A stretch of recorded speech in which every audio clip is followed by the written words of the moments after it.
MV Capitan Felix Oca, the mothership of the civilian-led Christmas convoy to the West Philippine Sea, is now in Palawan ahead of the 3-day voyage.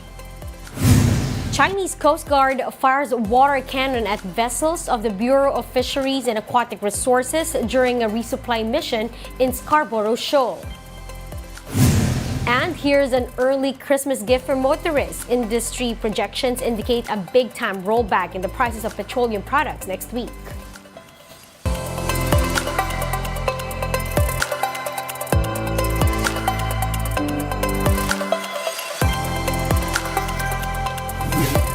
Fast, focused, and fearless. Here's a roundup of stories we're watching now. I'm Riza Diaz. Motorists may see a hefty rollback on fuel prices next week.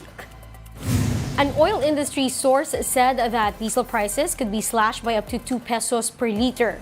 Likewise, gasoline could be cheaper by up to 1 peso and 90 centavos per liter. Oil companies will announce final price adjustments on Monday, which will take effect the following day. The Land Transportation Office eases the implementation of its no registration, no travel policy this holiday season. Drivers of unregistered vehicles will not be issued penalties even if they are on the road in the meantime. Instead, traffic enforcers have been directed to just give warnings to the drivers. Some motorists oppose the move, saying it will make the traffic more congested. But for LTO Chief Vigor Mendoza, the relaxed policy has no impact on traffic and will in fact benefit motorists. The strict enforcement of the policy will resume in January 2024. Now, a church in Bethlehem has canceled its Christmas festivities in solidarity with the war-torn Gaza.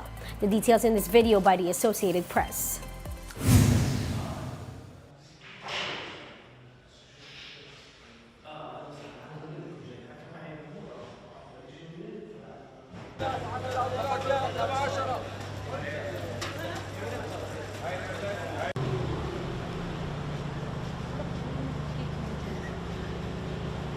This year, Christmas celebrations are cancelled in Bethlehem, and for obvious reasons. It's impossible to celebrate while our people in Gaza are going through a genocide, when children are being massacred in such a brutal manner. All the heads of churches in Jerusalem decided that Christmas celebrations will be mainly prayers with no festive celebrations.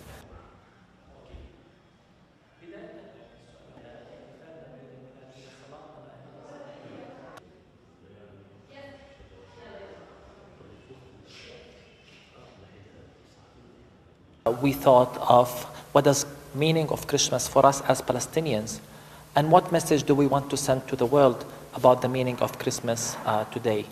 So we came up with this idea of a manger in the midst of a rubble, resembling a destroyed house in Gaza, and the child Jesus as a child who's under the rubble.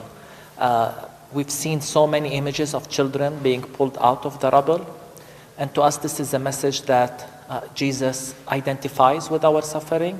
He's in solidarity with those who are oppressed. He's in solidarity with those suffering. So it's a message of comfort and hope to us. While the world is celebrating, our children are under the rubble. While the world is celebrating, our families are displaced and their homes are destroyed. So this is Christmas to us in Palestine. We'll be back with more stories after the break. Keep it here on One News.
You're still watching One News Now. I'm Riza Diaz.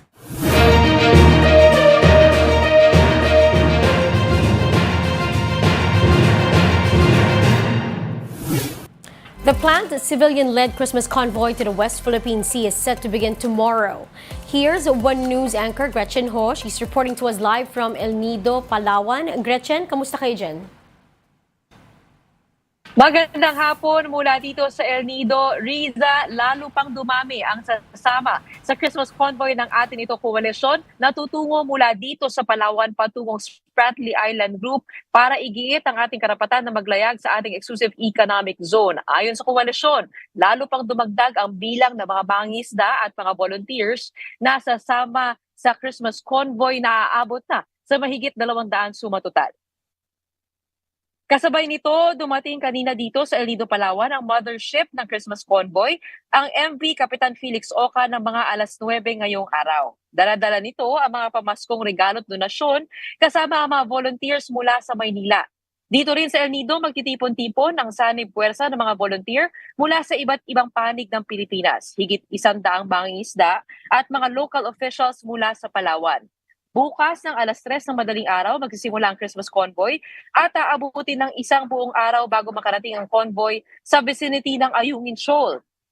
Bagamat sasamahan ng 3 Philippine Coast Guard vessels ang convoy, muling dinidiin ng atin ito koalisyon na hindi komprontasyon ang kanilang gustong mangyari sa misyong ito at seguridad ng lahat ang kanilang prioridad.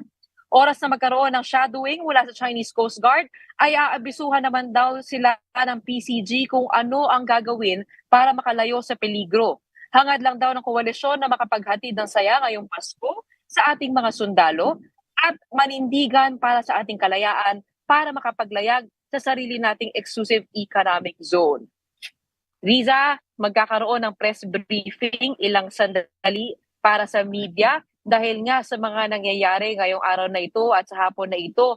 At dahil nga nabigyan din tayo ng pagkakataon na makapag-broadcast sa kauna-unahang pagkakataon mula sa West Philippine Sea. Yun nga lang, kasabay na nangyari kanina na water cannon incident sa Scarborough Shoal, magkahalong excitement at pangangamba ang nararamdaman ng lahat. Kaya naman mamaya, magkakaroon din ng send-off dinner ng 6 p.m. para ipagdasal ang kaligtasan ng biyahe. Ayan din ang aming dasal para sa inyong lahat. Mag-ingat kayo dyan. That was One News anchor Gretchen Ho live from El Nido, Palawan. Now, China has reportedly increased its forces in Spratly Islands ahead of the planned Christmas convoy tomorrow. According to Stanford University-based think tank Sea Light Initiative, the China Coast Guard added 8 Chinese militia vessels and 2 CCG vessels in Mischief Reef. That is only several kilometers away from the areas in the convoy's itinerary, including the Ayungin Shoal. Now, still, the convoy will go ahead with its historic voyage tomorrow. China blocked and fired water cannons anew at Philippine ships in the West Philippine Sea earlier today. China maritime militia vessels repeatedly tried to block the vessels of BFAR in the vicinity waters of Bajo de Masinloc on Saturday morning. The Philippine ships were on a resupply mission in Scarborough to distribute provisions to the fisherfolk in the area. Chinese Coast Guard vessels also fired the water cannons at BFAR ships when the latter tried to get closer to the Filipino fishermen. Despite the harassment, BFAR was able to distribute Noche Buena packages, diesel, and engine oil to the fisherfolk. And those are the top stories of the hour. Join us again tomorrow as we monitor the day's biggest stories. I'm Riza Diaz. We are One News.